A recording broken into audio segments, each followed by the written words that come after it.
Hello students, तो भाई कैसे आप सब, है ना। आई होप सब बढ़िया होंगे और यहाँ पे अच्छे से यहाँ पे कॉम्पिटिटिव एग्ज़ाम की तैयारी कर रहे होंगे। कॉम्पिटिटिव एग्ज़ाम जो कि आपके काफ़ी करीब आ चुके हैं, इसी महीने में आपके एग्ज़ाम्स होने के हैं। और रही बात कौन से कॉम्पिटिटिव एग्ज़ाम्स की आप तैयारी कर रहे हैं, तो वो चाहे विद्यापीठ की हो, चाहे वो DDU हो, चाहे वो लखनऊ यूनिवर्सिटी है, UP कॉलेज है या हरिश्चंद्र है, इन सारे कॉलेजेस में से अगर आप BSc बायो या BSc AG की तैयारी कर रहे हैं तो आप बिल्कुल एक सही प्लेटफॉर्म पे आए हैं, क्योंकि यहाँ से हम लोग बच्चों वो सारे मोस्ट एक्सपेक्टेड क्वेश्चंस लेकर आ रहे हैं, है ना। तो जैसा कि यहाँ पे जो बच्चे ऑलरेडी इस सीरीज़ को देखते आ रहे हैं उन्हें पता होगा कि ये जो सीरीज़ चल रही है इसमें मैं वो सारे इंपॉर्टेंट क्वेश्चन करा रही हूँ जो आपको इन सारे कॉलेजेस में पूछा जाएगा। और AG के बच्चे हैं उनको भी जो बायो का सेक्शन बनता है वो भी यहाँ से क्वेश्चन बनेंगे। और AG वाले बच्चों के लिए आज का ये सेशन काफ़ी इंपॉर्टेंट रहने वाला है, क्योंकि ये जो मैं आज चैप्टर के क्वेश्चंस कराने वाली हूँ वो AG वाले बच्चों को बहुत पूछा जाता है ना। और बायो वाले बच्चों के लिए भी उतना ही इंपॉर्टेंट ये चैप्टर है। और इस चैप्टर में जो हम लोग आज के MCQs देखेंगे वो आगे चल के अभी आपको पता चलेगा, है ना। तो चलिए इसको बिना देरी के शुरू करते हैं बच्चों। और ये जो अभ्यास सीरीज आपकी चल रही थी इसमें हमारा ऑलरेडी 3 सेशन जा चुका है। और इसमें मैंने स्टार्टिंग के कुछ क्वेश्चंस आप लोग को कुछ चैप्टर्स मैं क्योंकि यहाँ चैप्टर वाइज चल रही हूँ तो जो बच्चे ऑलरेडी सीरीज देख रहे होंगे उन्हें पता होगा कि मैंने कुछ इंपॉर्टेंट चैप्टर्स जैसे कि बायोलॉजिकल क्लासिफिकेशन है, plant kingdom, animal kingdom, morphology और एनाटॉमी फ्लावरिंग प्लांट्स की, यहाँ से कुछ बहुत इंपॉर्टेंट क्वेश्चंस वो करवा दिए हैं मैंने। जो नहीं देखे हैं पहले फटाफट जाएंगे और सारे वीडियोस को देख लेंगे, है ना। और रही बात बाकी बच्चों की जो ऑलरेडी उस सारे सीरीज को देखकर आ चुके हैं, तो बच्चों आज इस अभ्यास सीरीज का 4th सेक्शन हम लोग यहाँ देखने वाले। 4th सीरीज ये चल रहा है और इसमें आज जो चैप्टर हम डिस्कस करेंगे बच्चों वो चैप्टर है फोटोसिंथेसिस इन हायर प्लांट। बहुत इंपॉर्टेंट चैप्टर है ना। तो यहाँ से हम लोग क्वेश्चंस देखते हैं, क्या क्या क्वेश्चन यहाँ से पूछा जाता है। फटाफट बिना देरी के शुरू करते हैं इसे, है ना बच्चों। तो आइए साथ में आप ये सारे क्वेश्चंस देखते हैं और एंड तक वीडियो को जरूर देखिएगा। वीडियो अच्छा लगे तो लाइक करिएगा, शेयर कर दीजिएगा और सब्सक्राइब कर दीजिएगा। चलिए, तो यहाँ पे सबसे पहला क्वेश्चन हमारे सामने है। क्वेश्चन है इन द C4 पाथवे। भाई यहाँ पे जो पूरा चैप्टर है ना, ये साइकिल्स पे सबसे ज्यादा क्वेश्चन बनते हैं यहाँ से। खासकर मैं यहाँ बात कर रही हूँ अगर UP कॉलेज और विद्यापीठ की बात हो तो ये जो एंट्रेंस एग्जाम है यहाँ पे ये क्वेश्चन इन्हीं के इर्द गिर्द घूमता है इस चैप्टर के, कि C3 साइकिल और C4 साइकिल के, है ना। और कुछ कभी कभी क्वेश्चन बनता है तो फोटोफॉस्फोराइलेशन वगैरह से भी बन जाता है। तो सबसे पहले हम लोग यहाँ पे शुरू करते हैं बिना देरी के और देखते हैं कि C4 पाथवे में कौन सा इन स्टारों में से वो मॉलिक्यूल है जो CO2 के साथ में जुड़ता है ना। वो चीज हमें इसमें देखनी है। चलिए, तो क्वेश्चन यहाँ पे आपको पता चली गया है कि C4 पाथवे में कौन सा मॉलिक्यूल, फॉलोइंग मॉलिक्यूल, इन चारों में से कौन सा मॉलिक्यूल है जो कि CO2 के साथ में जुड़ेगा, CO2 के साथ में जुड़ेगा। अब बच्चों यहाँ पे अगर हम बात कर रहे हैं C4 पाथवे की, या तो इसी को कहा जाता है C4 साइकिल या तो इसी को बोला जाता है carbon reduction cycle. Carbon reduction cycle, ठीक है बच्चों। तो ये जो पाथवे है, ये जो साइकिल है, ये जो कार्बन रिडक्शन साइकिल है, इसको एक और नाम देते हैं हैच स्लैक पाथवे। बच्चों ये दोनों साइंटिस्ट हैं, हैच और स्लैक, इसीलिए इसे हैच स्लैक पाथवे के नाम से भी जाना जाता है। तो आप कंफ्यूज नहीं होंगे, कोई भी नाम से आपको एग्जाम में पूछे आपको पता होना चाहिए इन सबका मीनिंग यही है कि भाई C4 पाथवे की बात हो रही है। C4 पाथवे नाम इस साइकिल का इसलिए पड़ा है बच्चों, जो नहीं पढ़े हैं इस चैप्टर को, जो उनको कुछ नहीं आइडिया इस चैप्टर के बारे में, उनको मैं बता दूं कि जो भी प्लांट्स जब फोटोसिंथेसिस करते हैं, फोटोसिंथेसिस मतलब यहाँ पे जब सनलाइट का यूज करके खाना बनाते हैं प्लांट्स, तो वो जब खाना बनाएंगे तो उसके साथ में यहाँ पे क्या होता है, खाना बनाने के लिए इनको CO2 की जरूरत पड़ती है। अब ये जो CO2 की यूज करने के बाद ये एक साइकिल चलाते हैं और वो साइकिल 2 तरह से चलती है, एक C3 साइकिल कहलाती है, एक C4 साइकिल कहलाती है। और धीरे धीरे अभी इसके क्वेश्चंस और देखेंगे तो आपको पता चल जाएगा इस चैप्टर में क्या है, कैसे, मतलब ये पूरा चैप्टर इस बारे में है कि कैसे फोटोसिंथेसिस होती है और कैसे खाना बनता है, मतलब प्लांट्स का जो कार्बोहाइड्रेट्स है वो कैसे बनकर तैयार होता है। तो यहाँ पे जो ये C4 साइकिल है बच्चों, इसमें यहाँ पे आप 2 या 3 चीजें जानते रहेंगे। पहला चीज है पेप, फॉस्फोइनॉल पाइरुवेट बोलते हैं इसको। ये क्या होता है, यहाँ पे CO2 की एंट्री होती है इस साइकिल में और पहला प्रोडक्ट बनता है ऑक्जेलोएसिटिक एसिड, ठीक। और ये आगे चल के मैलिक एसिड बनाता है मैलिक एसिड जब CO2 को वापस रिलीज कर देता है, ये CO2 बाहर निकल गया तो ये इसका वापस से पेप बना देता है, मतलब रीजेनरेट हो जाता है जो भी पेप बनना है। ये साइकिल है C4 साइकिल। अब यहाँ पे अगर क्वेश्चन देखिए तो पूछ रहा है कि CO2 जो है वो किसके साथ में जुड़ता है, ठीक। तो यहाँ पे अगर देखेंगे तो आपको पता चलेगा कि CO2 के साथ में कौन जुड़ा है, पेप जुड़ा है, तब ना जाके पहला प्रोडक्ट बना है ऑक्जेलोएसिटिक एसिड, है ना। तो यहाँ पे बताइए, यहाँ पे आपको दिख रहा होगा कि किसके साथ में ये जुड़ता है। तो यहाँ पे आप देखेंगे तो ये देखिए तीसरे में है फॉस्फोइनॉल पाइरुविक एसिड। बोलिए, इसका फुल फॉर्म है फॉस्फोइनॉल पाइरुविक एसिड या पाइरुवेट भी बोलते हैं। पाइरुवेट बोलिए या पाइरुविक एसिड बोलिए, बात एक ही है। तो यहाँ पे बच्चों ये जो पूरा टॉपिक है इसमें यहाँ पे आपको समझ में आ गया होगा कि इसका जो करेक्ट आंसर है वो है ऑप्शन नंबर सी, ठीक।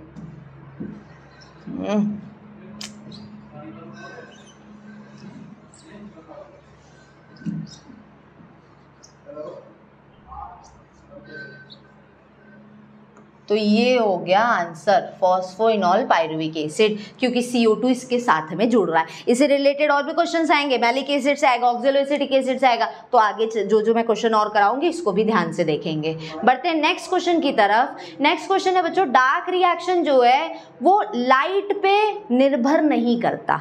दो तरह के रिएक्शंस चलते हैं, है ना, और वो दो तरह के रिएक्शंस में से रिएक्शंस जो है दो तरह के होते हैं प्लांट्स में, है ना। एक कहलाता है लाइट रिएक्शन और दूसरा कहलाता है डार्क रिएक्शन। दो तरह के रिएक्शंस यहाँ पे चलते हैं। अब यहाँ पे बोल रहा है कि ये जो लाइट रिएक्शन है, लाइट और डार्क रिएक्शन का मतलब क्या है यहाँ पे कि लाइट रिएक्शन जो है फोटोसिंथेसिस जब होगा तो उसमें सनलाइट की जरूरत पड़ती है, तो ये रिएक्शन को लाइट रिएक्शन बोलते हैं। वही बात करें अगर डार्क रिएक्शन की, तो डार्क रिएक्शन में सनलाइट का उपयोग नहीं होता है। इसका ये बिल्कुल मतलब नहीं है कि डार्क रिएक्शन अंधेरे में होगा, इसका ये बिल्कुल मतलब नहीं है। मतलब ये कि ये लाइट की इसको जरूरत नहीं है, तो ये लाइट इंडिपेंडेंट है, जबकि ये लाइट पे डिपेंडेंट है, मतलब निर्भर करता है, इसका लाइट होना जरूरी है तो ही ये लाइट रिएक्शन काम करेगा। जबकि डार्क रिएक्शन जो है ये लाइट की इसको जरूरत नहीं है, लाइट हो या ना हो इसे फर्क नहीं पड़ेगा। इसका ये बिल्कुल मतलब नहीं है कि डार्क में या अंधेरे में होता है ये रिएक्शन। अब यहाँ पे पूछ रहा है कि ये जो डार्क रिएक्शन है फोटोसिंथेसिस के, वो पूरी तरह से not totally independent of light. तो ये बोल रहा है कि ठीक है, भले एक आ गया कि डार्क रिएक्शन जो है वो लाइट पे डिपेंड नहीं करता है, लेकिन पूरी तरह से भी लाइट इंडिपेंडेंट नहीं है। मतलब ये नहीं कह सकते कि अगर लाइट ना हो तो ये डार्क रिएक्शन चल जाएगा। क्यों, क्या रीजन है, बिकॉज, क्यों, एज, क्या वो चीज है जिससे पता चलता है कि डार्क रिएक्शन फोटोसिंथेसिस का पूरी तरह से, नॉट टोटली, पूरी तरह से इंडिपेंडेंट लाइट पे यहाँ पे नहीं है, मतलब लाइट की कुछ हद तक इसको जरूरत है। उसका क्या रीजन है? तो पहला है यहाँ पे ये जो रिएक्शंस है ये लाइट के प्रेजेंस में होते हैं, तो हमें पता है प्रेजेंस में तो लाइट रिएक्शन होता है, तो ये ऑप्शन तो होगा नहीं। The reaction will be inhibited by the presence of light. Inhibit का मतलब होता है बच्चों रोक देना, तो क्या सनलाइट जो है इनके प्रोसेस को रोक देगी? तो वो भी मैंने अभी बताया कि डार्क रिएक्शन का ऐसा बिल्कुल मतलब नहीं है कि लाइट पड़ेगी तो इनका रिएक्शन रुक जाएगा, ऐसा नहीं है। इनको फर्क ही नहीं पड़ेगा कि लाइट है या नहीं है, ये अपना रिएक्शन चलाएंगे बिना लाइट पे डिपेंड हुए, तो ये भी ऑप्शन नहीं होगा। तो तीसरा है यहाँ पे they occur during the day as well, तो ये कह रहा है कि डार्क रिएक्शन दिन में भी हो सकता है, इसीलिए हो सकता है, लेकिन इस क्वेश्चन का ये आंसर नहीं है। They utilize the products of light reaction, ठीक। तो बच्चों ये वाला जो ऑप्शन है ये आपका सही है, ठीक। तो ये क्या करते हैं, प्रोडक्ट्स जो है लाइट रिएक्शन के जो प्रोडक्ट्स हैं उसको यूज करते हैं, इसीलिए कई हद तक हम ये कह सकते हैं कि ये लाइट पे डिपेंडेंट कुछ हद तक हैं डार्क रिएक्शन। कैसे ये डार्क रिएक्शन यूज करते हैं बच्चों? लाइट रिएक्शन में दो चीजें बनती है, इसको दिमाग में बैठा लेंगे। पहला चीज है ATP और दूसरा चीज है NADPH। ये दो ऐसे प्रोडक्ट हैं, ऐसी चीजें हैं जो कि लाइट रिएक्शन में बनती है और बनने के बाद इसका उपयोग जो है वो डार्क रिएक्शन में चलता है। तो इसलिए कहा जा सकता है कि डार्क रिएक्शन पूरी तरह से लाइट इंडिपेंडेंट नहीं है, क्योंकि ये डार्क रिएक्शन तभी चलेगा जब लाइट रिएक्शन से ये दो प्रोडक्ट इस साइकिल में आएंगे, तभी ये चलेगा। इसीलिए कहा जा सकता है कि ये बोला जा रहा है कि they utilize the products of light reaction. तो लाइट रिएक्शन के यही दो प्रोडक्ट्स होते हैं, ठीक। तो इसको आप अच्छे से याद रखेंगे। चलो बढ़ते हैं अब नेक्स्ट क्वेश्चन पे। तो आई होप बच्चों आप लोग जितने भी बच्चे हैं, कुछ बच्चे मुझे फ़ोन करके पूछते हैं कि हाँ मैम कौन से चैप्टर्स आप इंपॉर्टेंट है जो कि पढ़ना इंपॉर्टेंट है, कौन से चैप्टर जो छोड़ सकते हैं। कुछ बच्चे ऐसे होते हैं जो कि बहुत प्रिपरेशन में समय नहीं दे पाते, कोई ना कुछ उनका रीज़न होता है। तो बच्चों ऐसे बच्चों को मैं बोल दूँ कि जितने भी मैं यहाँ पर सीरीज़ करा रही हूँ आप उससे देखिए कि मैंने कौन कौन से चैप्टर से पढ़ाया है, वो चैप्टर्स आप ज़रूर पढ़ के जाएगा एंट्रेंस एग्जाम में, वो आपको काफ़ी हेल्प करेगा, है ना। तो इस तरह से तैयारी करेंगे। और जिनका ये हो गया है कि कुछ बच्चे ऐसे भी हैं जिनको लग रहा है कि हाँ वो कुछ भी नहीं पढ़ पाए हैं, जो मेरे लेक्चर्स वीडियोस नहीं देख पाए हैं या ये सीरीज़ नहीं देख पाए, तो उनके लिए भी मैं बोलूँगी कि आप PYQ सॉल्व करिए। प्रीवियस ईयर के जितने क्वेश्चन पेपर हैं वो सब आप सॉल्व करते जाइए, ठीक। ये भी आपको कई हद तक मदद करेगा क्योंकि प्रीवियस ईयर के क्वेश्चन हमेशा कई हद तक रिपीट होते हैं। तो PYQ तो एकदम मत छोड़िएगा। और इसके अलावा तो और कोई ऑप्शन नहीं है कि आप कॉम्पिटिटिव एग्जाम निकाल पाएँ, है ना। इतना तो आपको करना ही पड़ेगा। अब आते हैं नेक्स्ट क्वेश्चन पे। ये है पेप जो है प्राइमरी CO2 एक्सेप्टर किस में है, ठीक। तो बच्चों हम ये जान चुके हैं कि साइकिल दो तरह की चलती है, C3 साइकिल और C4 साइकिल, है ना। तो जिसमें C3 साइकिल चलती है उसको C3 प्लांट बोलते हैं, और जिसमें C4 साइकिल चलती है उसको C4 प्लांट बोलते हैं। और कुछ ऐसी भी है जिसमें दोनों साइकिल चलती है, C3 C4, ठीक। भाई C4 अगर है प्लांट तो उसमें C3 साइकिल भी ज़रूर चलेगी। और कुछ होते हैं C2 प्लांट, इनसे रिलेटेड क्वेश्चन आएगा तो हम देखेंगे अभी। तो बच्चों C3 और C4 दो तरह की साइकिल चलती है। तो आप शुरू में याद करिए, मैं जब अभी इससे पहले कि पहला क्वेश्चन जब कराई थी तभी मैंने बताया था कि ये जो पूरी साइकिल है ये कैसे चलती है। तो इसमें मैंने बताया था कि ये जो पेप नाम का फॉस्फोइनोल पाइरुवेट है ये CO2 के साथ में जुड़ता है और एक एंजाइम के प्रेजेंस में जुड़ता है, और उस एंजाइम का नाम है पेपकेस, और बनता है ऑक्जेलोएसिटिक एसिड। ये बनता है मैलिक एसिड, और मैलिक एसिड वापस से बनाता है पेप। तो ये कहलाता है C4 साइकिल। क्या कहलाता है? C4 cycle.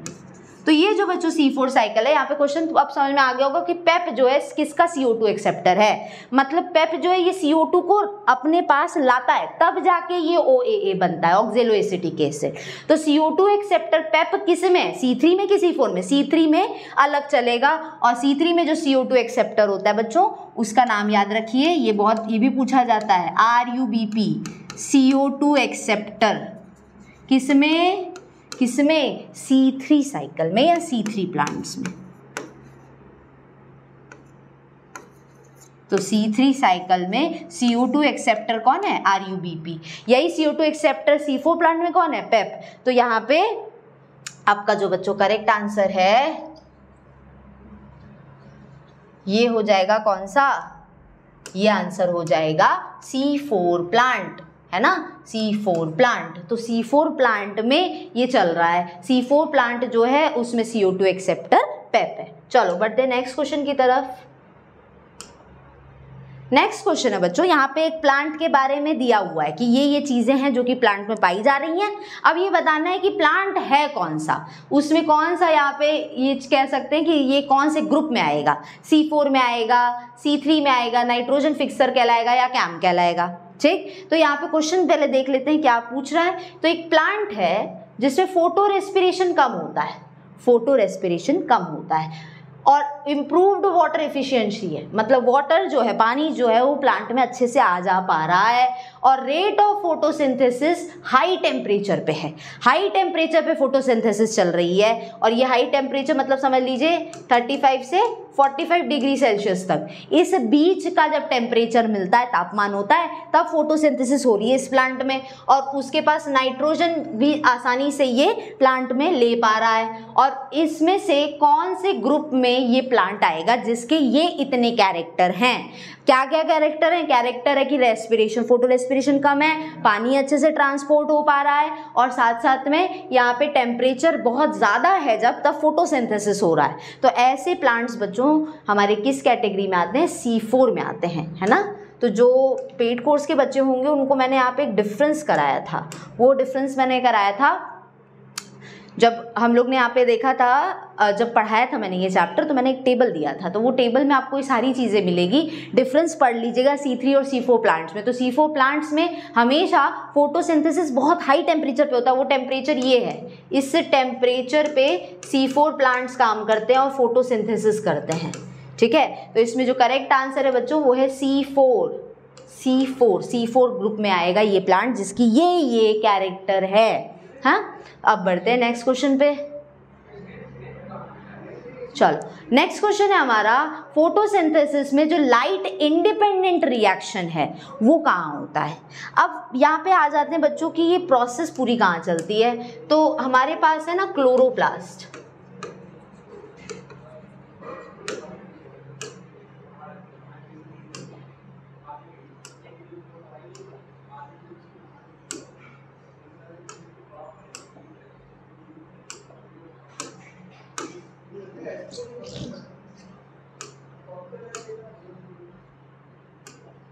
ठीक। तो हमारे पास है यहाँ पे क्लोरोप्लास्ट। अब ये जो क्लोरोप्लास्ट है बच्चों, इसके अंदर ये एक ऐसा ऑर्गेनल है जो कि सेल के अंदर पाया जाता है जिसमें फोटोसिंथेसिस होता है। अब इस क्लोरोप्लास्ट का जरा हम डायग्राम देखते हैं, और ये आप बहुत छोटे क्लासेस से पढ़ते आ रहे हैं। इसमें ये देखिए डबल मेम्ब्रेन होता है, और साथ में अंदर ऐसा कुछ स्ट्रक्चर है जिसके अंदर ऐसा लगता है एक के ऊपर एक कॉइन रखी गई है ना, इस तरह से।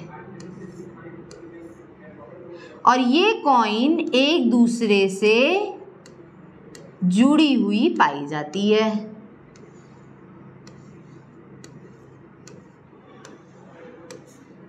ये कुछ अंदर का स्ट्रक्चर है क्लोरोप्लास्ट का। इसके अंदर राइबोसोम होगा, खुद का जेनेटिक मटेरियल मतलब कि डीएनए भी होगा, इसीलिए इसको सेमी ऑटोनॉमस ऑर्गेनल भी बोलते हैं। क्या बोलते हैं? Semi autonomous organelle.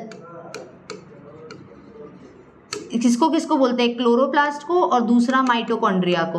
लो एक और क्वेश्चन यहाँ से करा दिया, माइटोकॉन्ड्रिया में भी और प्लास्टिड में भी क्लोरोप्लास्ट में। तो ये दो ऐसे हैं। अब यहाँ पे पूछ रहा है कि लाइट इंडिपेंडेंट रिएक्शन कहाँ होता है, और मैंने बताया कि रिएक्शन बच्चों दो तरह से चलता है प्लांट्स में जब फोटोसिंथेसिस होती है। पहला होता है लाइट रिएक्शन और दूसरा होता है डार्क रिएक्शन, ठीक। अब ये जानते रहेंगे कि जो लाइट रिएक्शन है बच्चों, ये लाइट रिएक्शन कहाँ होता है? ये लाइट रिएक्शन इस थाइलाकॉइड में होता है।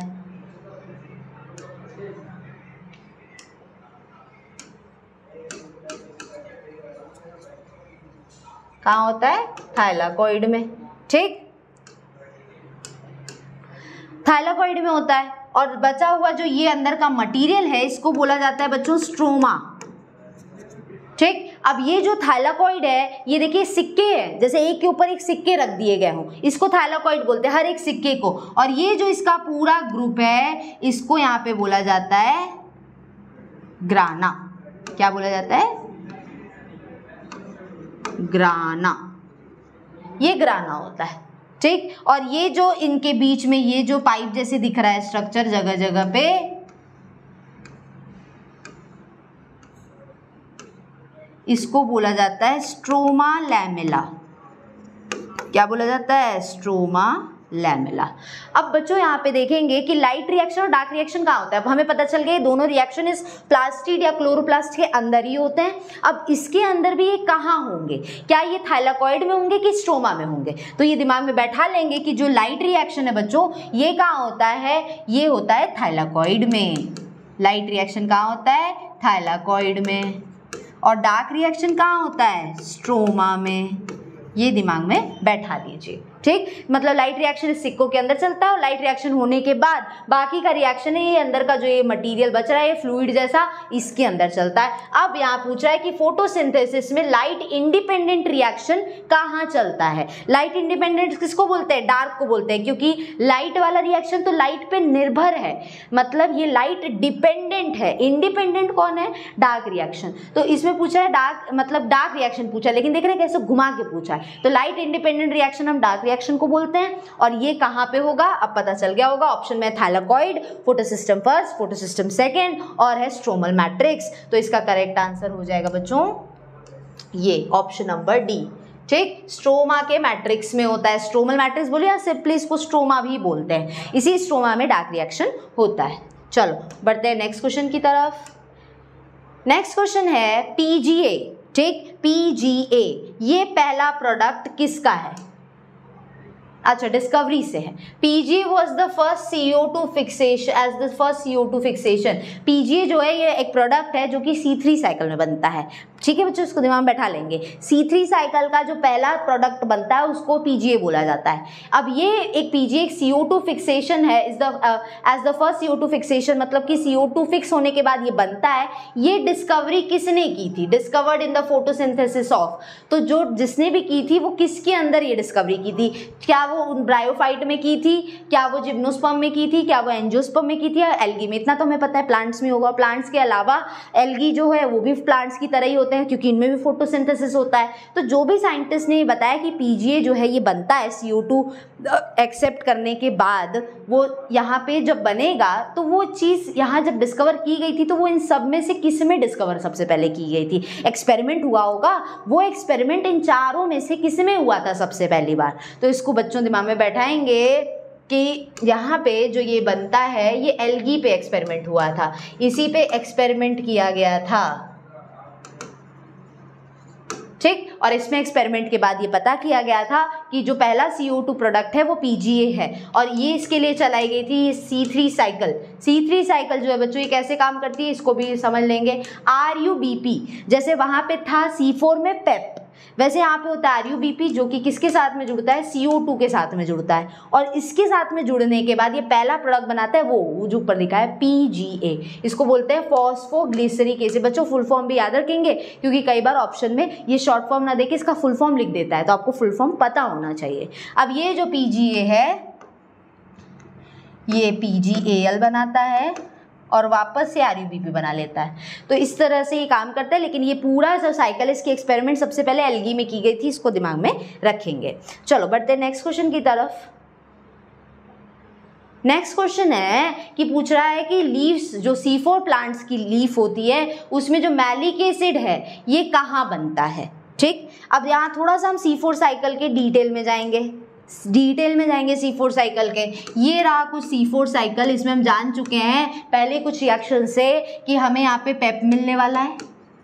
पेप से जो पहला प्रोडक्ट बनता है CO2 एक्सेप्टर जो है वो पेप है, लेकिन जो पहला प्रोडक्ट बनता है वो है ऑक्जेलोएसिटिक एसिड। ये ऑक्जेलोएसिटिक एसिड कितना कार्बन का है? 4 कार्बन का, इसीलिए इस साइकिल को C4 मतलब कार्बन 4 साइकिल बोलते हैं क्योंकि इसमें जो पहला प्रोडक्ट बनता है उसमें 4 कार्बन पाए जाते हैं। अब ये जो ऑक्जेलोएसिटिक एसिड है बच्चों ये मैलिक एसिड बनता है, और मैलिक एसिड बनने के बाद ये दूसरे ऑर्गेनल में डाल दिया जाता है जहाँ ये मैलिक एसिड CO2 वापस से निकाल देता है अपने पास से। वो CO2 जो यहाँ पे जुड़ा था, ये CO2 यहाँ जुड़ा था ना, और इसके साथ में जो एंजाइम काम कर रहा था वो था पेपकेस। ये जुड़ने के बाद यहाँ पे जब CO2 एक्सेप्ट हो चुका है तो यहाँ पे क्या होगा? जब मैलिक एसिड आगे चल के डीकार्बोक्सिलेशन में जाएगा, मतलब जब इसमें से CO2 बाहर निकलेगा तो आगे चल के वापस से ये पाइरुविक एसिड बन जाएगा, और ये पाइरुविक एसिड आगे वापस से पेप बना लेगा। ये डिटेल है। अब यहाँ पे जानते रहेंगे कि ये जो इतना प्रोसेस है बच्चों, ये इतना प्रोसेस जो है ये दूसरे सेल में होता है और ये इतना दूसरे में। ये जो ऊपर का इतना बॉक्स मैंने बनाया है ये प्रोसेस चलती है मीजोफिल में। कहाँ चलती है? मीजोफिल में। और ये दूसरा जो सेक्शन बनाया है ये कहाँ चलती है? ये चलती है बंडल शीथ सेल्स में। अच्छा, ये क्वेश्चंस कराते कराते मुझे एक बात याद आ गई। लास्ट का जो आप लोग के पास में लेक्चर गया है, 3rd लेक्चर अभ्यास सीरीज़ का, उसमें आप एक बच्चे ने कमेंट किया था कि मैम एनाटॉमी फ्लावरिंग प्लांट से और क्वेश्चंस कराइए। तो वो मैंने अभी ऐसे ही मैं कमेंट्स चेक कर रही थी तो मुझे दिखा वो चीज़, तो मैं देखूंगी मुझे और क्वेश्चंस मिलेंगे, मैं और क्वेश्चंस आगे चल के एनाटॉमी से कराऊंगी। ठीक है, मॉर्फोलॉजी एनाटॉमी फ्लावरिंग प्लांट से। अभी ये और सबसे इंपॉर्टेंट चैप्टर में से एक है, तो इससे क्वेश्चन हर एक अच्छे से कर डालेंगे। कौन CO2 एक्सेप्टर, कौन पहला प्रोडक्ट है, कितना कार्बन का है, कौन सा एंजाइम काम करता है, ये सब आपको पता होना चाहिए दोनों साइकिल से, C3 साइकिल से भी और C4 साइकिल से भी। अब दूसरी चीज़ याद रखनी है वो ये बच्चों कि ये जो पहला सेक्शन है ये मीजोफिल कहलाता है। और ये जो दूसरा नीचे का लेयर है इसको बंडल शीथ सेल्स बोलते हैं। अब यहाँ पे पूछ क्या रहा है, देखिए कि लीव्स C4 प्लांट्स की जो लीव्स हैं उसमें जब मैलिक एसिड बनता है तो वो कहाँ बनता है? CO2 फिक्सेशन जब हो रहा है, CO2 को फिक्स किया जा रहा है और उसे जब मैलिक एसिड बन रहा है तो ये कहाँ बनता है? ऑप्शन में है एपिडर्मल सेल, एपिडर्मिस में कभी नहीं बनेगा, मीजोफिल, बंडल शीथ और गार्ड सेल्स, तो गार्ड सेल में भी नहीं बनता है। अब ऑप्शन 2 है मीजोफिल की बंडल शीथ, तो आप देखिए मैलिक एसिड कहाँ कहाँ दिख रहा है, एक यहाँ दिख रहा है, एक यहाँ दिख रहा है, मतलब मीजोफिल में भी दिख रहा है और बंडल शीथ में भी। लेकिन यहाँ पूछ रहा है सिंथेसिस, मतलब पहले कहाँ बनता है? तो पहले देखिए मैलिक एसिड यहाँ बन रहा है, मतलब कि मीजोफिल सेल में। ये मैलिक एसिड बना यहाँ पे, ट्रांसपोर्ट इधर किया गया, बना नहीं है इधर बंडल शीथ में। तो करेक्ट ऑप्शन बच्चों क्या हो जाएगा? इसका करेक्ट ऑप्शन हो जाएगा मीजोफिल सेल्स, मीजोफिल सेल्स। तो ये मीजोफिल सेल्स में ये चलता है, मैलिक एसिड मीजोफिल सेल्स में बनता है। चलो नेक्स्ट क्वेश्चन पे आते हैं। नेक्स्ट क्वेश्चन है जो PR है, ये एक फोटो सिस्टम है और ये कितनी वेवलेंथ की लाइट को एब्जॉर्ब करता है? कितनी वेवलेंथ की लाइट को ये एब्जॉर्ब करता है, ये पूछ रहा है। तो कितने वेवलेंथ की लाइट PR एब्जॉर्ब करता है? बच्चों 2 वेवलेंथ की लाइट आपको इसमें याद रखनी है इस चैप्टर में। पहला है 680 nm और दूसरा याद रखना है 700 nm। ये 2 वेवलेंथ की लाइट काम करती है। इसमें जो वेवलेंथ की लाइट काम करती है उसको फोटो सिस्टम सेकेंड बोलते हैं और जो इतने वेवलेंथ की लाइट एब्जॉर्ब करती है इसको हम लोग फोटो सिस्टम फर्स्ट बोलते हैं। PAS मतलब फोटो एसिस सिस्टम, तो ये याद रखेंगे। अब यहाँ पे दे रहा है कि PR कौन सी लाइट एब्जॉर्ब करता है, तो देखिए दोनों ऑप्शन, एक 680 भी, एक 720 है, 700 नहीं है, तो ये 680 नैनोमीटर की लाइट को एब्जॉर्ब करता है। B ऑप्शन इसका सही होगा। चलो नेक्स्ट क्वेश्चन पे आते हैं, इसमें कुछ ज़्यादा डिटेल नहीं जाननी है, सबसे ज़्यादा फोकस वही बार में बोलूँगी C3 साइकिल, C4 साइकिल। और बच्चों कुछ स्टार्टिंग में फोटोसिंथेसिस के एक्सपेरिमेंट्स हैं वो आप चाहें तो अच्छे से पढ़ सकते हैं, ठीक। तो जूलियस वॉन शैच हैं और यहाँ पे बहुत सारे अलग अलग साइंटिस्ट हैं, जोसेफ प्रिस्ली है, तो जैन इंजनहाउस है, बहुत सारे साइंटिस्ट हैं जिन्होंने अलग अलग योगदान दिया है फोटोसिंथेसिस के बारे में पता लगाने के लिए। वो आप जाके एडिशनल पढ़ सकते हैं अगर आप पढ़ना चाहें तो। यहाँ पे देखिए फोटो रेस्पिरेशन कब होता है, फोटो रेस्पिरेशन के बारे में जानेंगे। ये देखिए एक प्लांट होता है C3 प्लांट जिसमें C3 साइकिल चलती है और एक होता है C4 प्लांट जिसमें C4 साइकिल तो चलती है साथ में C3 साइकिल भी चलती है। मतलब C3 प्लांट में सिर्फ C3 साइकिल चलेगी और C4 प्लांट में C4 साइकिल तो चलती है साथ साथ में C3 साइकिल भी चलती है। अब यहाँ पे क्या होता है, C4 प्लांट जो है बच्चों इनमें उत्पादन ज़्यादा होता है, प्रोडक्टिविटी ज़्यादा होती है जो प्लांट्स की, जो C4 प्लांट होते हैं।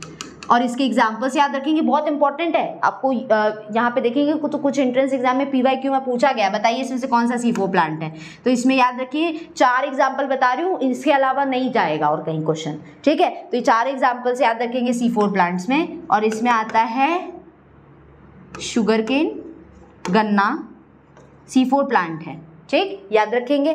दूसरा है मेज, तीसरा है पर्ल मिलेट,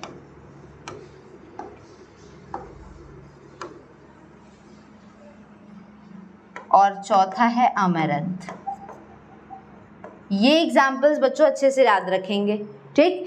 तो ये चारों एग्जाम्पल्स ऐसे हैं जो कि C4 प्लांट में आते हैं। C4 प्लांट्स ये सारे हैं, इसको याद रखने के लिए कोड याद रखिए SPAM, स्पैम, ठीक। S से शुगर केन, P से पर्ल मिलेट, A से अमेरंथ और M से मेज। स्पैम से याद रखिए कि ये C4 प्लांट सब इसमें आते हैं, बाकी बचा हुआ जो प्लांट्स है वो सब C3 में आते हैं। तो C3 प्लांट जो है बच्चों, मैंने क्यों बोला कि C4 प्लांट की प्रोडक्टिविटी उत्पादन में ज़्यादा है, क्यों? क्योंकि ऐसा कुछ है जो कि C3 में हो रहा है जिसकी वजह से प्रोडक्टिविटी कम हो जा रही है, और वो चीज़ है फोटो रेस्पिरेशन, ठीक है। वो चीज़ है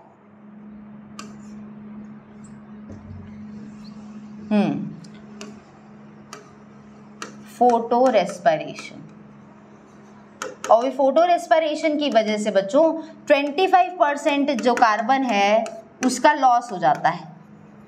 भाई प्लांट्स में जब फोटोसिंथेसिस होती है तो ये माना जाता है कि जितना CO2 प्लांट फिक्स करे वो सब का सब खाना बन जाए, लेकिन C3 साइकिल जब चलती है तो उसमें 25% कार्बन जो है वो वेस्ट हो जाता है। इसकी वजह से क्यों? क्योंकि C3 प्लांट में एक अलग प्रोसेस चलती है, फोटो रेस्पिरेशन, इसी की वजह से 25% कार्बन जो है वो लॉस में चला जाता है। इसी वजह से C3 प्लांट जो है इनमें प्रोडक्टिविटी, उत्पादन जो है इनका कम होता है, C4 प्लांट की प्रोडक्टिविटी ज्यादा होती है। तो क्वेश्चन पूछा है कि फोटो रेस्पिरेशन कब फेवर किया जाता है, तो बच्चों ये होता C3 प्लांट में ही है। अब जब भी ये होगा तो ये एंजाइम के बीच में काम करता है और वो एंजाइम है रुबिस्को।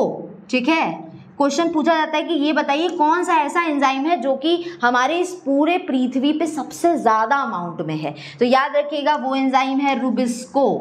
रुबिस्को सबसे अबंडेंट एंजाइम है। ये रुबिस्को नाम का एंजाइम काम अच्छे से तब करता है जब CO2 ज्यादा हो और ऑक्सीजन कम हो, लेकिन जब C3 प्लांट में ये फोटो रेस्पिरेशन होने लगता है तो ये तब होता है जब ये रुबिस्को अच्छे से काम नहीं कर पाता, और ये तब होगा जब ऑक्सीजन की मात्रा बढ़ जाती है और CO2 की मात्रा घट जाती है। तो ये रुबिस्को नाम का एंजाइम एक दूसरे एंजाइम की तरह काम करता है और वो एंजाइम है ऑक्सीजनेज। ऑक्सीजनेज की तरह ये रुबिस्को एंजाइम काम करता है जब ये दो चीजें बदलती है, जिसमें CO2 घट जाता है और ऑक्सीजन बढ़ जाता है। तो यही पूछा है कि फोटो रेस्पिरेशन कब होगा, तो 4 ऑप्शन है, हाई O2 और लो CO2, लो O2 और हाई CO2, तीसरा है लो लाइट इंटेंसिटी और चौथा है लो टेम्परेचर। तो याद रखिए इसमें से हमें साफ साफ दिख रहा है जब ऑक्सीजन की मात्रा बढ़ जाए, ठीक, और साथ में CO2 की मात्रा जो है वो घट जाए, तब जाके ये फोटो रेस्पिरेशन होता है। तो ए ऑप्शन करेक्ट है। ठीक, चलो आगे बढ़ते हैं। नेक्स्ट क्वेश्चन है, ये जो NADPH बनता है ये कहाँ बनेगा, ये कहाँ बनेगा, क्वेश्चन पूछ रहा है। ये जो NADPH बनता है क्लोरोप्लास्ट में, takes place during the production कहाँ होता है, तो याद रखिए मैंने शुरू में बताया था कि लाइट रिएक्शन जब चलता है, लाइट रिएक्शन, तो लाइट रिएक्शन से बच्चों 2 प्रोडक्ट्स बनते हैं, 2 प्रोडक्ट्स बनते हैं, पहला है ATP और दूसरा है NADPH। अब जबकि बच्चों आप लोग का एग्जाम्स जो है ना ये काफ़ी अब करीब में, तो आप कुछ नया पढ़ना अवॉइड करिए, जितना आपने पढ़ा है उसको रिवीजन में लाइए, है ना, ताकि जो भी पढ़े रहे हैं आप लोग भी वो भूले ना। आपको इंट्रेंस एग्जाम में बैठे आप बोले अरे ये तो पढ़ा था, लास्ट मिनट में पढ़ लिया होता तो याद आ जाता, वो कंडीशन ना आए। तो उसके लिए अच्छे से आप लोग पढ़ते रहिए, रिवीजन अब करिए, अब कुछ नया मत पढ़ने जाइए अब, क्योंकि इंट्रेंस एग्जाम को काफ़ी टाइम नहीं रह गया। और जो ऐसे बच्चे हैं जो कि नहीं कुछ नहीं पढ़ पाए, उनको मैं बोलूँगी PYQ आप लगाइए, या तो ज़्यादा से ज़्यादा मेरे ये सेशंस देख डालिए। इसमें मैंने कितनी सारी चीज़ें, सिर्फ क्वेश्चन नहीं लगवाए, मैंने कुछ टॉपिक भी आपको समझाया, तो आप ये सीरीज़ देख डालिए। स्टार्टिंग के 3 सीरीज़ गए हैं, 4था सीरीज़ है आपके पास, तो 4 सीरीज़ तो चले ही गए, जिसमें नई नई तो 6-7 चैप्टर कवर हो रहे हैं, है ना। तो यहाँ पूछा है NADPH क्लोरोप्लास्ट में कहाँ बनता है, तो ये बताइए कि लाइट रिएक्शन मैंने कहाँ बताया था कहाँ होता है, थाइलाकॉइड में कि स्ट्रोमा में, क्या बताया था, थाइलाकॉइड में। ये थाइलाकॉइड में बनता है, थाइलाकॉइड बोलिए या इसी को ग्राना भी बोल सकते हैं आप, ठीक है। जब ग्रुप में आएगा तो उसको ग्राना बोलेंगे, एक रहेगा तो थाइलाकॉइड बोलेंगे। तो ये ग्राना या थाइलाकॉइड में लाइट रिएक्शन चलता है, तो NADPH भी तो वहीं बनेगा बच्चों। तो ऑप्शन में देखिए कि साइक्लिक, अच्छा इसमें याद रखेंगे बच्चों कि जो लाइट रिएक्शन है ये 2 तरह से चलती है, ठीक है। एक कहलाता है साइक्लिक, एक कहलाता है नॉन साइक्लिक, और दोनों में ATP और NADPH बनता है। तो नॉन साइक्लिक वाला जो होता है बच्चों, इसमें ये चीज़ नहीं नॉन साइक्लिक में बनती है, साइक्लिक में नहीं बन पाती है, क्योंकि साइक्लिक में सिर्फ फोटोसिस्टम फर्स्ट पाया जाता है और नॉन साइक्लिक में फोटोसिस्टम फर्स्ट और सेकंड दोनों पाया जाता है। अभी देखिएगा इससे भी क्वेश्चन मिलेगा, तो आप इसको दिमाग में रखेंगे तो आने वाला जो क्वेश्चन अभी मैं कराऊंगी वो भी आप कर ले जाएंगे। तो ये लाइट रिएक्शन ये 2 तरह से चलता है, एक साइकिल में जब चलेगा और एक साइकिल जब पूरी तरह से नहीं चल पाती है तो उसको नॉन साइक्लिक कहते हैं। इसमें 2 फोटोसिस्टम पाए जाते हैं, इसमें ही पाया जाता है। तो ये पूछा है NADPH जब क्लोरोप्लास्ट से बनता है तो वो कहाँ बनता है, साइक्लिक में, नॉन साइक्लिक में, सीरीज फोटोफॉस्फोराइलेशन की सबस्ट्रेट लेवल। तो याद रखिएगा मैंने बताया ना कि नॉन साइक्लिक में बनता है, ठीक है, साइक्लिक में नहीं बनता, तो नॉन साइक्लिक में बनेगा। तो इसका करेक्ट ऑप्शन हो जाएगा non cyclic photophosphorylation, option number D, ठीक है। अच्छे से पढ़ाई करिए बच्चों, मेरे बार बार यही टेंशन आ रही है मुझे कि आप लोग पता नहीं पढ़ रहे हैं या नहीं, है ना। तो मुझे कमेंट करके बताइए कि आप पढ़ रहे हैं कि नहीं पढ़ रहे हैं, क्वेश्चंस लगा रहे हैं कि नहीं लगा रहे हैं। सबसे मैंडेटरी अब तो यही है, आप PYQ लगाते रहिए, है ना, PYQ लगाते रहिए। मुझे सब बताएंगे कि हाँ मैम PYQ आप लगा रहे हैं कि नहीं, अब बातों को सुन रहे हैं मेरे या नहीं। चलो अब नेक्स्ट क्वेश्चन है बच्चों, फोटो रेस्पिरेशन कहाँ होता है, ठीक, फोटो रेस्पिरेशन कहाँ होता है। तो याद रखेंगे फोटो रेस्पिरेशन जो है 3 जगह पे होता है, 3 ऑर्गेनल में चलता है। तो इसका ऑप्शन हो जाएगा ऑप्शन नंबर सी, 3 ऑर्गेनल में रहता है। वो 3 ऑर्गेनल है बच्चों पीसीएम, आप बोलेंगे पीसीएम फिजिक्स केमिस्ट्री बायो, नहीं पीसीएम। और इसको लिखने का इस ढंग में एक पीछे इसके रीजन है, उसके बारे में आगे अभी बताऊंगी। ये है पेरोक्सिसोम, ऊपर सी से मतलब है क्लोरोप्लास्ट। ये सारे ट्रिक्स जानते रहेंगे ना तो आपको भूलेगा नहीं। और तीसरा है बच्चों माइटोकॉन्ड्रिया। ये 3 जगह पे फोटो रेस्पिरेशन चलता है, इसीलिए पूछा कितने ऑर्गेनल में, तो 3 ऑर्गेनल में होता है ये। और सीक्वेंस यही है, ऊपर क्लोरोप्लास्ट होता है, बीच में पेरोक्सिसोम, नीचे माइटोकॉन्ड्रिया। आगे आते हैं नेक्स्ट क्वेश्चन पे। नेक्स्ट क्वेश्चन है ब्लैकमैन्स लॉ किससे रिलेटेड है। तो ब्लैकमैन लॉ जो है बच्चों वो जानते रहेंगे कि ब्लैकमैन लॉ ने लिमिटिंग फैक्टर बताया था, और उसके थ्रू उन्होंने बताया था कि कोई भी रिएक्शन चल रहा है उसमें बहुत सारे फैक्टर हैं जो कि उसको कंट्रोल कर रहे हैं। तो उसमें जो सबसे धीरे गति से जो स्लोएस्ट फैक्टर होगा वो उस रिएक्शन पे असर डालता है। तो ब्लैकमैन लॉ जो है वो फोटोसिंथेसिस जुड़ा है, साफ पता चल रहा है बच्चों, चैप्टर ही यही है। रेस्पिरेशन, ट्रांसपिरेशन या रूट प्रेशर के बारे में तो बात ही नहीं हुई है। तो ब्लैकमैन जो है वो इससे रिलेटेड है। कई बार ये भी पूछता है ब्लैकमैन का लॉ क्या कहलाता है, तो ये लॉ कहलाता है लॉ ऑफ लिमिटिंग फैक्टर। क्या कहलाता है? Law of limiting factor. तो ये भी क्वेश्चन कई बार पूछा जाता है। चलो बढ़ते हैं नेक्स्ट क्वेश्चन की तरफ।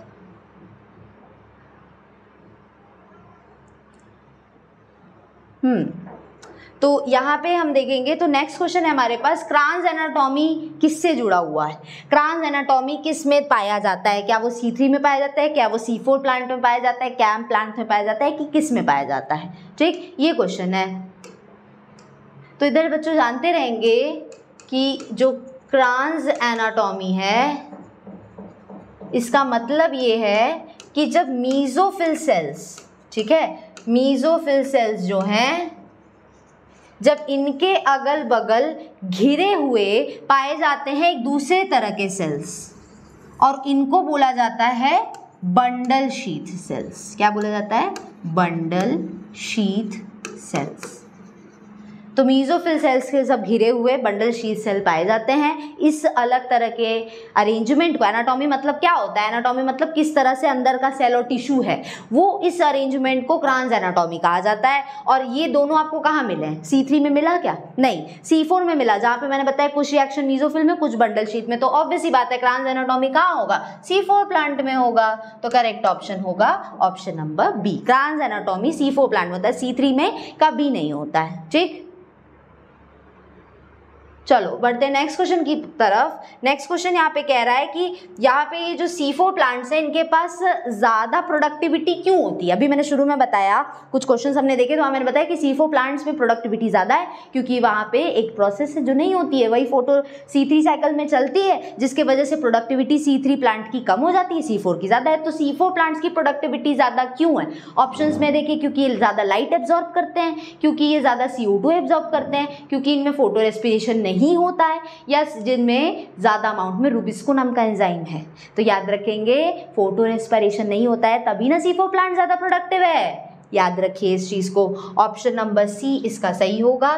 ठीक है, जिनमें फोटो रेस्पिरेशन, क्योंकि C4 प्लांट्स में इधर नहीं होता है, इसी वजह से ये कहा जाता है कि इनमें फोटो रेस्पिरेशन नहीं है और इसी वजह से इनमें प्रोडक्टिविटी जो है वो ज़्यादा होती है।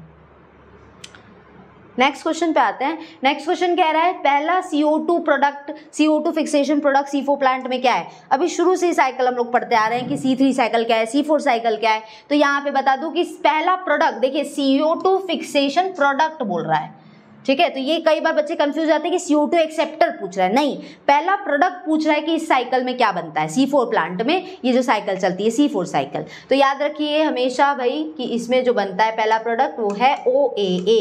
इसको हम लोग बोलते हैं ऑक्जेलो एसिटिक एसिड। कितना कार्बन का है ये ऑक्जेलो एसिटिक एसिड? 4 कार्बन से मिलकर बनता है।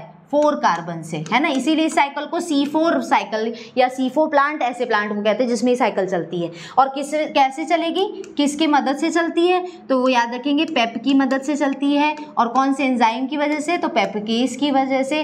बाकी सारी चीज़ें मैंने ऑलरेडी बताई है अभी कुछ प्रीवियस क्वेश्चन में, मैलिक एसिड कैसे बनता है और वापस से पेप बन जाता है। दोनों दो तरह के सेल्स में ये होता है, मीजोफिल और बंडल शीथ में। तो यही पूछा है कि CO2 फिक्सेशन का पहला प्रोडक्ट C4 में क्या है बच्चों, तो OA है। अगर CO2 एक्सेप्टर पूछता है तो याद रखिएगा पेप होगा। तो यहाँ पे आपका जो यहाँ पे फर्स्ट CO2 फिक्सेशन प्रोडक्ट जो है वो ये होगा, option number A, ऑक्जेलो acidic acid. देख रहे फुल फॉर्म दिया है, शॉर्ट फॉर्म नहीं दिया है, तो इसीलिए फुल फॉर्म भी आप सबका याद रखेंगे। नेक्स्ट क्वेश्चन है कि फोटोसिंथेटिक बैक्टीरिया में यहाँ पे क्या नहीं पाया जाता है, कौन सी चीज़ है जिसमें नहीं होती, डू नॉट कंटेन। तो फोटोसिंथेटिक बैक्टीरिया, अब इतना जानते रहेंगे बच्चों कि मैंने यहाँ पे याद करिए बताया था कि ये जो लाइट रिएक्शन चलता है, ये लाइट रिएक्शन बच्चों सबसे पहले तो क्या होता है ना, जो प्लांट्स को हमने पानी दिया है वो पानी पहले टूटता है और पानी टूटकर हाइड्रोजन आयन बनता है और ऑक्सीजन मॉलिक्यूल बनता है। ये ऑक्सीजन तो प्लांट हमें दे देते हैं और इनके पास हाइड्रोजन आयन चला जाता है। इस प्रोसेस को बोलते हैं फोटोलिसिस। क्या बोलते हैं, फोटोलिसिस। लिसिस का मतलब होता है बच्चों टूटना, बायो के लैंग्वेज में। फोटो का मतलब होता है सनलाइट। जब सनलाइट का यूज करके ब्रेक हो रहा है कौन, वाटर, तो इसको फोटोलिसिस ऑफ वाटर बोला जाता है। ये होता है पहला प्रोसेस लाइट रिएक्शन में। लेकिन इसी के बाद दूसरी प्रोसेस जो चलती है उसको बोला जाता है फोटोफॉस्फोराइलेशन। क्या बोला जाता है, फोटोफॉस्फोराइलेशन। और इसमें होता क्या है, तो याद रखेंगे कि इसमें एटीपी बनता है। क्या बनता है, एटीपी। एटीपी का प्रोडक्शन होता है कहाँ पे, क्लोरोप्लास्ट के अंदर। क्योंकि भाई फोटोसिंथेसिस की बात हो रही है तो मतलब लीव्स की बात हो रही है, लीफ की बात हो रही है तो इसमें क्लोरोप्लास्ट है, और क्लोरोप्लास्ट है मतलब अंदर क्लोरोफिल है, तो ये क्लोरोप्लास्ट में होता है। ठीक, अब ये जो फोटोफॉस्फोराइलेशन है मैंने अभी भी बताया दो तरह से चलता है। ये साइक्लिक भी हो सकता है, मतलब एक साइकिल में भी ये चलता है पूरा रिएक्शन, और कई बार ये नॉन साइक्लिक भी होता है। दो तरह से ये रिएक्शंस चलते हैं, साइक्लिक वे में और नॉन साइक्लिक तरीके से। अब यहाँ पे क्या होता है कि फोटोसिंथेटिक बैक्टीरिया में पूछा है क्या नहीं होता है, तो याद रखिएगा कि साइक्लिक वाला जो रिएक्शन है ये हमेशा बैक्टीरिया में होता है। साइक्लिक टाइप का फोटोफॉस्फोराइलेशन ये हमेशा याद रखिएगा, बैक्टीरिया में साइक्लिक चलता है। और नॉन साइक्लिक किसमें चलता है, हम प्लांट्स में चलता है, हमारे प्लांट्स में यही चलता है। हाइयर प्लांट्स में नॉन साइक्लिक चलता है, क्योंकि इसी में यहाँ पे नॉन साइक्लिक में क्या बनेगा, एटीपी और NADPH बनता है। अभी इससे रिलेटेड क्वेश्चन आया था ना कि एटीपी NADPH कहाँ बनता है, तो याद रखिएगा नॉन साइक्लिक में बनता है। और साइक्लिक वाला सिर्फ बैक्टीरिया में होता है क्योंकि यहाँ ऑक्सीजन नहीं बनता है। अगर ऑक्सीजन यहाँ बनता है इसका मतलब बैक्टीरिया जो कि हमारे आसपास हर जगह है वो भी ऑक्सीजन बना पा रहे होते, ऑक्सीजन की कभी कमी नहीं होती है ना। लेकिन ये होता है कि साइक्लिक फोटोफॉस्फोराइलेशन जो है वो सिर्फ बैक्टीरिया में होता है और उसमें ऑक्सीजन नहीं बनता है, जबकि इस वाले रिएक्शन की वजह से ये जो ऑक्सीजन है वो बन पाता है। तो इसीलिए क्या पूछ रहा है घुमा के थोड़ा सा कि फोटोसिंथेटिक बैक्टीरिया में क्या नहीं होता है, तो याद रखिए अभी शुरू में बताया कि नॉन साइक्लिक में दो फोटो सिस्टम है, PS1 और PS2, जबकि साइक्लिक वाले में सिर्फ है PS1। तो यहाँ पूछा है फोटोसिंथेटिक बैक्टीरिया में क्या नहीं है, PS1 PS2 नहीं है, PS1 नहीं है कि PS2 नहीं है। तो यहाँ देखिए साइक्लिक की बात हो रही है, फोटोसिंथेटिक बैक्टीरिया मतलब साइक्लिक की बात हो रही है, साइक्लिक फोटोफॉस्फोराइलेशन की, और साइक्लिक की बात हो रही है तो इसमें मैंने क्या बताया, सिर्फ फोटो सिस्टम फर्स्ट है। क्या नहीं है, डू नॉट कंटेन, तो जिस जो नहीं है वो है PS2, तो इसका करेक्ट ऑप्शन होगा PS2, ये नहीं पाया जाता है। ठीक, देखिए कैसे क्वेश्चन बनता है, याद रखिए। अब आप यहाँ से जब PYQ आप करने जाएंगे ना तो आपको बहुत आसानी से आ जाएगा, क्योंकि वो सारे टॉपिक मैंने इसमें कवर करा दिए। क्या प्रोडक्ट बनता है, कौन CO2 एक्सेप्टर है, कहाँ साइकिल चलती है, फोटो रेस्पिरेशन क्या होता है, कितने ऑर्गेनल में होता है, सारी चीज़ें। आते हैं नेक्स्ट क्वेश्चन पे। ये क्वेश्चन है फोटो रेस्पिरेटरी CO2 साइकिल जो चलती है इसमें किसके किसके बीच का इंटरेक्शन चलता है। तो क्वेश्चन घुमा के यही पूछा है बच्चों, फोटो रेस्पिरेटरी मतलब फोटो रेस्पिरेशन पूछ रहा है। तो फोटो रेस्पिरेशन अभी बताया ना 3 जगह पे होता है, कि 3 जगह पे होता है, वो क्या क्या है, PCM, क्लोरोप्लास्ट, पेरोक्सिसोम, माइटोकॉन्ड्रिया। तो ये तीनों आएंगे, देखिए क्लोरोप्लास्ट भी, माइटोकॉन्ड्रिया, पेरोक्सिसोम है, तो ऑल ऑफ दीज इसका सही आंसर होगा। 18 का आंसर होगा all of these. Next question पे आते बच्चों। नेक्स्ट क्वेश्चन है, इसमें से कौन सी कैटेगरी है जिसमें ऑक्सीजन डू नॉट इवॉल्व, मतलब ऑक्सीजन नहीं बनता है, डू नॉट इवॉल्व ऑक्सीजन, देख रहे हैं। तो ऑक्सीजन किस में नहीं बनता है फोटोसिंथेसिस के समय में, तो ऑप्शन में है रेड एल्गी, दूसरा है फोटोसिंथेटिक बैक्टीरिया, तीसरा अभी देखो इससे पहले जो क्वेश्चन पढ़ा है उसी का आंसर इधर दिया हुआ है, इससे C4 प्लांट जिसमें क्रांस एनाटॉमी होता है या ब्लू ग्रीन एल्गी। तो एल्गी में तो होगा ही ना बच्चों, एल्गी क्योंकि प्लांट्स की तरह है, तो एल्गी चाहे रेड एल्गी हो या ब्लू ग्रीन एल्गी हो, ये ऑक्सीजन, ये यहाँ पे दोनों सभी में ऑक्सीजन बनता है। और साथ में C4 प्लांट है तो ऑक्सीजन बनेगा ही बनेगा। तो किस में नहीं बनेगा, तो वो है फोटोसिंथेटिक बैक्टीरिया। किस में नहीं बनेगा, फोटोसिंथेटिक बैक्टीरिया में। ये फोटोसिंथेटिक कहलाते हैं क्योंकि ये सनलाइट का यूज करते हैं, इसका ये बिल्कुल मतलब नहीं है कि ये ऑक्सीजन बनाते हैं, है ना। तो इसीलिए इसका करेक्ट आंसर हो जाएगा फोटोसिंथेटिक बैक्टीरिया, क्योंकि ये ऑक्सीजन नहीं बनाते हैं, क्योंकि इनमें साइक्लिक टाइप का रिएक्शन चलता है। लास्ट क्वेश्चन आ गया। लास्ट क्वेश्चन में है साइक्लिक फोटोफॉस्फोराइलेशन में क्या होता है। तो ये शुरू से बताते आ रही हूँ कि साइक्लिक वाले में सिर्फ एक फोटो सिस्टम होता है, और वो कौन सा फोटो सिस्टम है, PS1, ठीक। PS2 जो है वो नहीं पाया जाता है। तो साइक्लिक फोटोफॉस्फोराइलेशन में PS1 है जो कि 700 नैनोमीटर की लाइट को एब्जॉर्ब करता है, PS2 जो है ये 680 नैनोमीटर की लाइट को एब्जॉर्ब करता है, ठीक। तो इसका जो करेक्ट ऑप्शन है बच्चों ये आपका हो गया, साइक्लिक वाले में सिर्फ PS1 पाया जाता है, ठीक है। तो ये रहा आपका ये सारा टॉपिक है जो कि ये पूरा मैंने यहाँ पे कंप्लीट करा है। यहाँ पे एक टॉपिक और बता देती हूँ, वो है कैम प्लांट, ठीक है। क्या होता है कैम प्लांट, इसे बोलते हैं क्रैसुलेशियन एसिड मेटाबॉलिज्म।